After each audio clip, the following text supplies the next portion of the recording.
Good morning. Thank you very much for shopping Camp Wounded Dog Auctions and purchasing this amazing piece of Americana. I love your eBay ID, talking history, very mysterious. I don't know if you're a museum curator, a history professor, or just interested in things of the past. Anyway, this is a wonderful thing of the past. Traditionally, since George Washington's day, farmers and homesteaders, people like that, have been converting corn and other sugar-bearing substances into a usable alcohol, ethanol. This particular one can be used either for purifying water, making fuel additive for your tractor or your car, or making consumable ethanol. Now you have to check your local ordinances because in some areas it's not legal to do that. But just in case you're okay, I'm going to run through some basics on how this guy works. This vintage style was very, very popular. The big wash tub holds about 13 gallons.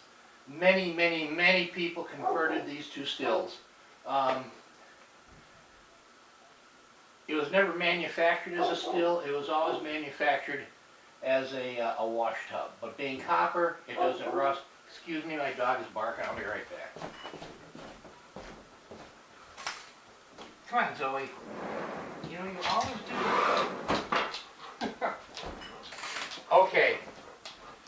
She's in now, thank you. Somewhere along the line, somebody converted this one to a usable still. The teapot format is also something very popular. What I've done on this particular restoration, pardon me, traditionally, part of the bad reputation of moonshine was based on the fact that lead solder was used in the fabrication. Lead solder is kind of a toxic substance. What I did is all the interior seams on this, I stripped out, resoldered with silver solder, which is the same stuff plumbers use when putting copper water pipes together. It's food safe, so this internally is good to go. To explain how it's set up. And everything you need to know is online. There's a lot of different websites, so I'm not going to get into great detail on that. You put your mash in there, you set the haft in place. It's a tight fit, but it's not airtight. So what the old timers would do is they would make a paste out of rye flour, and they would use that to butter all the seams. And as it warmed, it would harden and give you an airtight seal. This stuff is food safe. Basically, you add chocolate chips and you got cookies. I use a slightly different formula, and I'm going to send you some. This is regular flour plus powdered milk. When I mix this, when you get it, if you're going to use it for distilling, add a little bit of water at a time. Stir it up. You want to get this to the consistency of thick toothpaste. You don't want it so it's stringy. You don't want it so it drips off of your spatula. Just thick toothpaste. You probably won't use it all. You can store it in your refrigerator for weeks. Or when you're done with your run, put a little ethanol in here that also keeps bacteria down to make it last longer. So I'm sending you this. Also, I've never had this happen, but I noticed that there were some holes drilled in here, and my guess is that those were just used as pins, and I don't have it lined up. There's a hole in here and a hole in here. You put a nail or a pin or something in just to give you a little extra support so your top doesn't pop off. But what you would do is after you make your flour paste, you butter this entire ring. Put the cap back in, scooch it down as tight as you can, and just wipe off the excess so it looks nice. Now, a couple modifications I made on this. The old timers never really cared about temperature.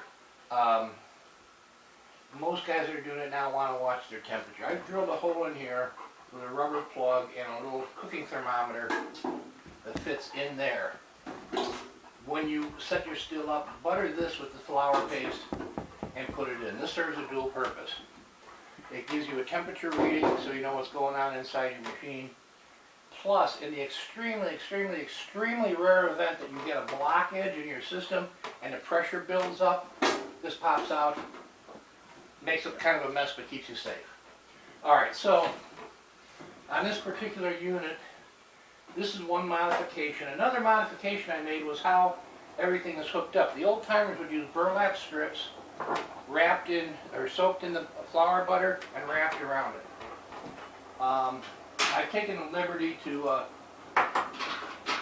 put compression fittings in. So basically, you just put your fitting in, get your wrenches, tighten that guy up, and you're good to go.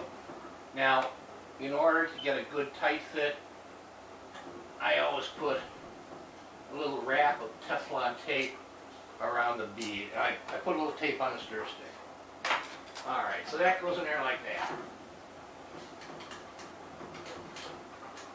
So your vapor starts to form in this particular still around 195 degrees.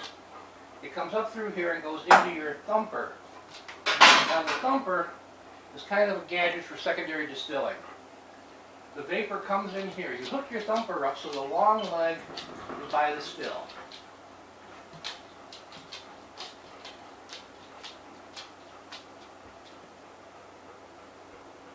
Alright, and then it's essentially just a mason jar. I made up a bunch of copper gaskets for you if you're going to be using this. Every couple of runs, put a fresh gasket in. Now you tighten that up good and tight. And then what happens is, your vapor comes in here. Usually you put about 2 inches of liquid in there. I use either water, or you can use flavors in there to add a little, they call it infusing. Add a little flavor to your final product. The vapor comes in here, and when it actually starts to distill, it starts to bubble violently. It actually boils in there.